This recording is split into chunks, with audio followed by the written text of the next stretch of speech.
got a slightly unusual situation for the PlayStation Plus games with Gold for May 2017, in that different regions are getting slightly different lineups. First of all regions are getting Tales from the Borderlands for the PlayStation 4. Now, this is one of Telltale's games. If you're rolling your eyes at the mention of Telltale, because they have been somewhat flogging a dead horse lately with some less than great games, Minecraft Story Mode, anyone? Right, exactly. Tales from the Borderlands is actually one of their best games. I used to be slightly on the fence about whether this or The Wolf Among Us was their best game. I think just about so close, isn't it? Like, just about The Wolf Among Us. I'd agree with that, but this is, especially if you're a Borderlands fan, it's definitely worth a play. I should really point out as well, though, when I played Tales from the Borderlands, I hadn't actually played Borderlands 2 at that point. Never, no. Or Borderlands for that matter. I've since gone back and played through Borderlands 2 and the pre-sequel, but you really can play it without, and as well my brother played it without knowing anything about Borderlands. It literally is for everyone. If you like funny, quick, snappy adventure game. Great voice work as well. You've got Troy Baker in there, Nolan North doing one of the secondary characters, Joe from Family Guy for some reason. And of course, the return of Handsome Jack, played by the original voice actor, as you would expect. Yeah, really, honestly, it's one of, like you say, it's one of the best Telltale games. It's that or Wolf Among Us. Very, very close to being the best. Now, second up on the PlayStation 4, this depends which region you're in. If you're in North America, you get Absu. Now, this is a really nice journey-style third-person adventure experience, I guess, if I can not sound pretentious whilst I'm saying that. Where you're a diver, deep-sea diver, and you sort of go through this relaxing it's like underwater walking simulator. So a swimming simulator. Well, I mean, walking simulators tend to be quite narrative focused, whereas this is more exploration, I guess. Yeah, I mean, I'm going to stick with the journey comparison because I think that's probably the closest. Or if you play something like Flower, I think it's one of these games that are sort of really meditative and relaxing. I know it's been criticised for not having much replayability, which is fair enough. But if anything, that makes it perfect for the instant games collection platform. But if you're in Europe, you actually get Alienation, which is by Housemarque, the excellent development team behind Resogun. Now, I'm happy about this because I played it at Eurogamer Res last year. Yes. And I've been wanting it and hoping it'll come to PlayStation Plus for quite a while now. And it's just a really fun twin-stick shooter. I mean, very fast-paced. I mean, it really gets a twin-stick shooting spot on, in my opinion. So I'm looking forward to playing through it fully. Yeah, it's one of those games that actually...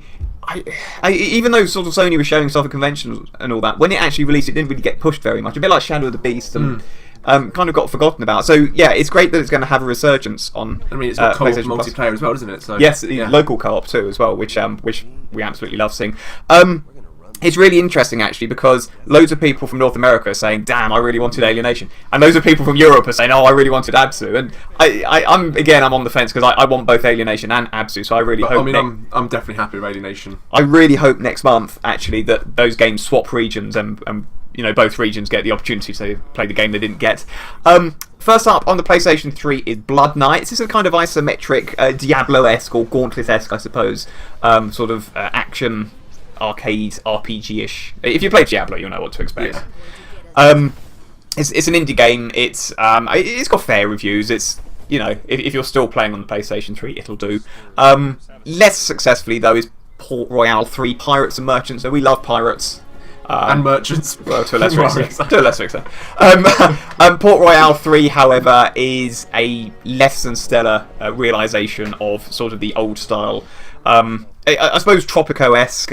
If you remember Sid Meier's Pirates from back in the day, Sid Meier's Pirates actually probably did this a whole lot better, and that was the best part of 30 years ago. Well, don't go in there expecting Pirates of the Caribbean, put it that way. No, unless it's the shitty third one, in which case probably could. Laser Disco Defenders is first up on the PlayStation Vita, but we've got cross-buy with PlayStation 4, which is always good. However, it's a side-on 2D sort of retro-styled, probably rock-hard shooter. We get one of these, at least one of these, pretty much every month. You already know if you're going to like it or not, I would think, from depending upon whether you've liked the countless others that we've received in the past. And then Type Rider is the second PlayStation Vita game, which is also cross-buy compatible on PlayStation 4. This is more of a puzzle platform, actually. Laser Disco Defender is more of an action shooter. Type Rider is a puzzle platformer where you control these two balls. I mean, the art style looked very nice. Very striking art style, yeah. But it still just almost looks like a mobile game in some way. Both of the games actually look a little bit like mobile ports, if I'm being honest. I'm not going to lie, Type Rider does have a nice art style. Yeah, and the sound, it's got that, again, as I said with Absolute, that sort of Zen-style, meditative, oral aesthetic. Yeah. What is your pick of the month? Well, I'd have to say Tales of Borderlands, because we know what a brilliant game it is. I mean, I'm personally really looking forward to playing the whole way through Alienation. But Tales from the Borderlands, I mean, it's a standout one, I would say. Yeah, it's Tales from the Borderlands for me. It's a AAA game, which is always good, and an increasingly rare commodity on PlayStation Plus these days. Plus, as well, you know, when you've got one of Telltale's best games, that's no small feat. Telltale have had some excellent games. You know, it's not season 5 million of The Walking Dead or Minecraft, or it's Tales from the Borderlands. It's funny, it's well paced, it's great, brilliantly acted. The story's good and fun and involving. Really great pick of the month, actually. And although I would still argue that PlayStation Plus is still slightly behind Games with Gold this month, it's actually a much closer run thing than we originally thought. A very good month, a bit of a surprise as well. But yeah, we also really want to see Europe getting Absu next month and North America getting Alienation. Anyway, let us know what you think in the comments below. Loads more at parallaxlive.com. Thanks ever so much for watching. Oh, by the way, it's Tales from the Borderlands on the screen. We got criticised for not specifying that Lara Croft running around the screen was in fact the Lara Croft game. Do please hit the like and subscribe buttons. That really helps us out. We'll catch you guys in the next video.